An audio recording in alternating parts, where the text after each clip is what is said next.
राधे राधे माताएं बहनें, छोटे मोटे कथक वाचक को हाथ जोड़ के नमस्कार प्रणाम। आप लोग को कृपा होगा तो आगे हम बढ़ेंगे और अच्छे कथा वाचक निकलेंगे बन के। लेकिन आप लोग को सपोर्ट चाहिए, माताएं बहनें भाइयों बंधु, हमारे पूरे देशवासियों को अगर इस चैनल के माध्यम से सुनते हैं तो सबको मेरे तरफ से छोटे मोटे कथक वाचक को नमस्कार और प्रणाम। हम छोटा मोटा कथक वाचक हैं और डॉक्टर हम हैं। डॉक्टर पप्पू कुमार मेरा नाम हुआ और बहुत मन से लालसा बना हुआ था कि कथा वाचक हम बने और अपना पेशा भी देखता हूँ और हम कथा वाचक भी हूँ।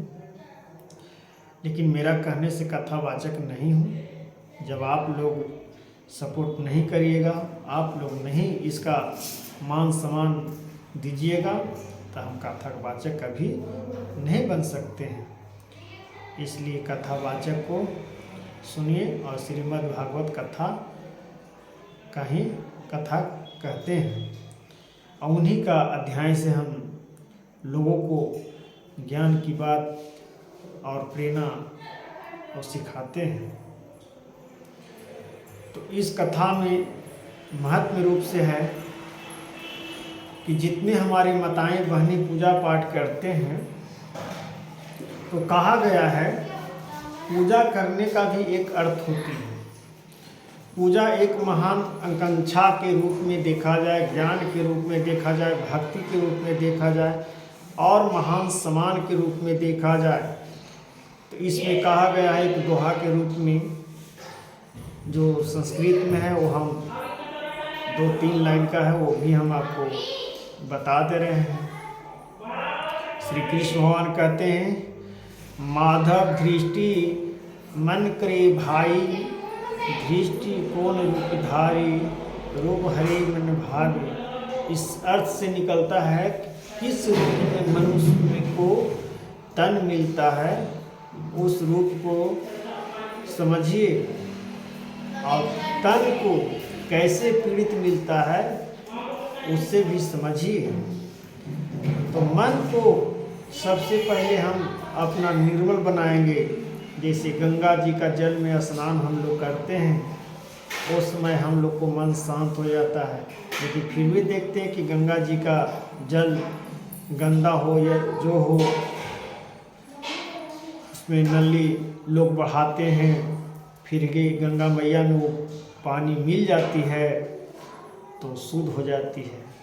उसी प्रकार से मनुष्य का तन है कि जो भक्ति में हल्का निर्वक्ता है, आपका मन में गंदगी है तो भक्ति करिएगा तो आपको जो मन में गंदगी है वो आपका भी निर्मल हो जाएगा, आपका गंदगी निकल जाएगा और भक्ति भावनाओं में आपका प्रेरणा और भक्ति जाग जाएगा। इसी प्रकार से जब गंगा में स्नान करने जाते हो तो गंगा में स्नान करते समय हम लोग को क्या लगता है? ये नहीं लगता है कि आज हम पवित्र हो गए गंगा स्नान किए, उस दिन मेरा मन शांत सुख मिलता है। या किसी पर्व में जाते हैं स्नान करते हैं तो मन शांत हो जाते। स्नान तो जल तो सगरो है, कुआं का जल, नल का जल, आज का डेट में सब चीज़ का, चापाकल का जल महत्वपूर्ण, सब चीज़ हम लोग उससे खा पी रहे हैं, पानी पी रहे हैं। सब घर में तो आरओ नहीं लगा हुआ है।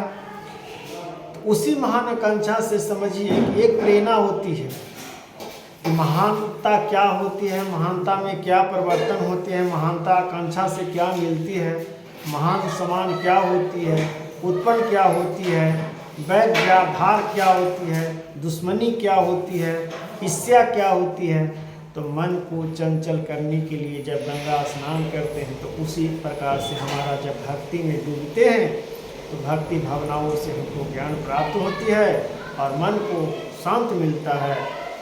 हे माधव, इस लोगों को बताइए और लोगों को समझाइए। जो महात्मा लोग, साधु संत सभी भगवान में लीन रहते हैं, कितना कष्ट तपस्या करते हैं, सभी भावनाओं को, भक्तियों को आश्रम भक्ति भावनाओं से करते हैं। इसीलिए हे माधव, आकर्षित रूप को धारण न कर, मन को चंचलित भागने मत दे, मन को बुद्धि अस्थिर से रख और आगे की ओर अपना शरीर को और मन को चंचल करो, हृदय को आकृष्ट रूप से नर्मल करो। नर्मल होकर मनुष्य का तन है, बहुत भाग से मनुष्य तन मिला है। इस तन को अपना निर्मल भगवान भावों से, भक्तियों से जागरूकता करो और मन को अपनी विचलित न होने दो। तो माताएं, हम कह रहे थे कि भक्ति का भी एक नियम होती है और भक्ति किस आधार से किया जाता है, भक्ति भावनाओं को कैसे किया जाता है। तो भक्ति को अपेक्षा के रूप में नहीं देखा जाए, श्रद्धा के रूप में देखा जाए कि श्रद्धा क्या हमारा है। उस अनुसार से भक्ति करिएगा तो आपको कष्टों को दूर कर देंगे भगवान। श्री भगवान ने बोले हैं, कष्ट होते भी हैं दूर। ऐसा नहीं है कि भक्ति कर रहे तो कष्ट नहीं दूर होगा, होगा ही कष्ट। तो हम फिर अगला टिप्स में जाते हैं। राधे राधे, हरे कृष्ण।